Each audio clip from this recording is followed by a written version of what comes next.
Well, thanks, Christine, so much. I can't see you all, it's very bright, but I can feel it's a terrific crowd. At a very busy, increasingly a little scratchy parliamentary fortnight as we get into what the Prime Minister described as the business end of the parliamentary term. It is just terrific to have people come and talk to us about something so important to the Australian people, but also so inspirational and ambitious. I'm really looking forward to spending some time going through this report. It's important that I acknowledge that we're on the land of the Ngunnawal and Ngambri people and pay my respects to their elders past, present and emerging, an acknowledgement that is so particularly important whenever in a health forum, but also in a cancer forum. We know we're achieving so much in this country, improving mortality rates and, as Georgina would have said, I'm sure leading the world in some areas of treatment, but we also know that the cancer survival rate is actually getting worse for Indigenous Australians, and that gap in the area of cancer is not only not closing but is actually getting wider, and so acknowledging that and recommitting ourselves to closing the gap is important. Just to let you know, if you heard a fighter jet go over the Parliament House, it was a fighter jet. You weren't just sort of having an out-of-body experience. We've got the President-elect of Indonesia here today, so it gave me a bit of a shock, but there was a flyover. I just thought I should explain to you. It wasn't just for rare cancers. I have to sort of let you down gently. As important as you are, we don't do flyovers for Richard and Kate. Come close, Kate, but not quite the RAAF flyover. Thank you all for coming together, and Georgina for joining us today. We know how busy you are as a clinician and researcher, but I think we all have a sense of the enormous call on your time and your energy as Australian of the Year. So thank you for joining today. I know it means a lot to Rare Cancers Australia and for the profile given to this really important report. So I think the really important thing about this report is its focus on equity, and that really has been at the heart of the mission of Rare Cancers Australia in its long time.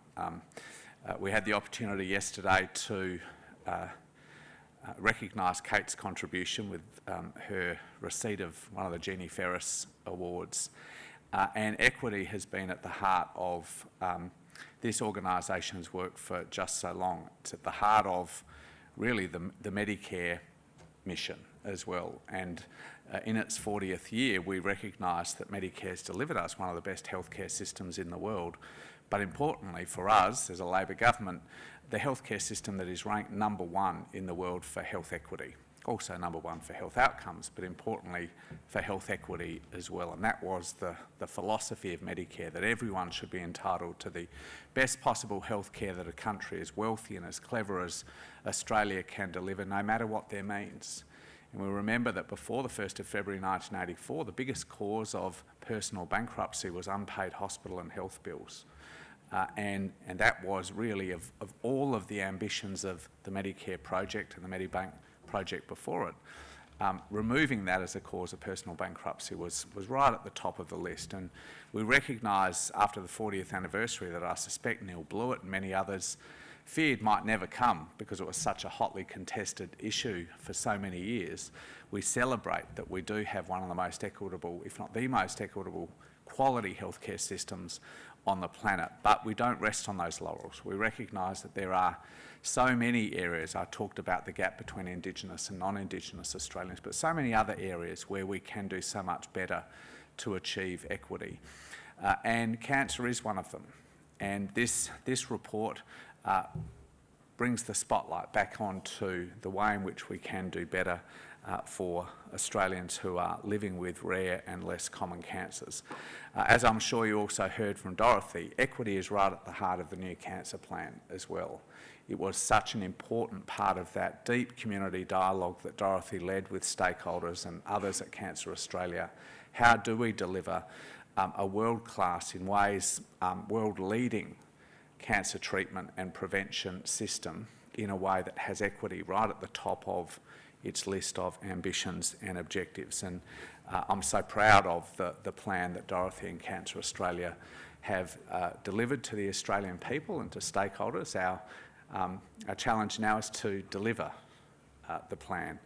And this report is one of those great opportunities for stakeholders to come to Parliament and to continue to press us to be more ambitious and to do even better than we've shown we can do over the last 20 or 30 years in improving mortality rates and, importantly, survival rates as well. The report also aligns with so many of the recommendations from the Senate inquiry into rare and less common cancers.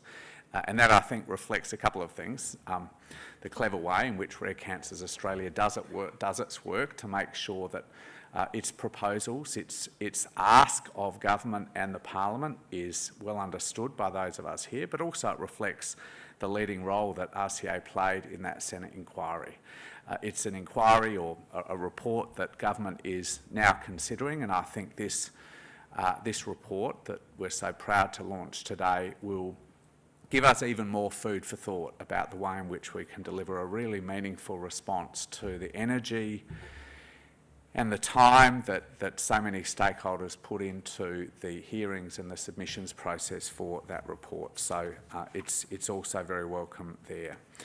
And I also welcome the focus on genomics, which is such an exciting and interesting area where cancer is obviously the front line of all of the opportunities and inroads that we're able to make here. And I know that you're going to consider and hear from people involved in the Zero Childhood Cancers program out of Sydney, and also the Omico Precision program as well.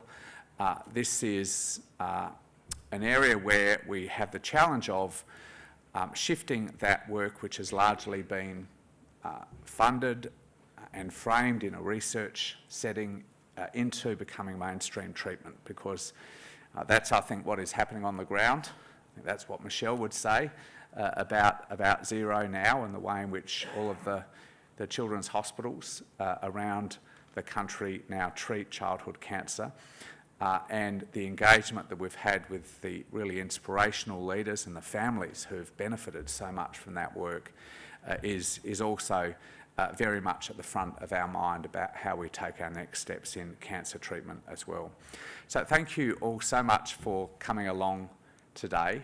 It really is a great opportunity for us to hear from you and to read this report and just get a sense of the energy and the optimism, but also the level of expectation that these stakeholders in this community has of government and of the Parliament to continue what has been an incredibly impressive trajectory over the last 20 or 30 years in cancer treatment and prevention here in Australia. So thank you. And do I launch it now? Yes, please. Okay. With the very serious qualification that the RAAF flyover was not for the launch of this report, I nonetheless take great pleasure in launching this report and wishing it all the best for its life. Thank you very much. Thank you very much. Appreciate that.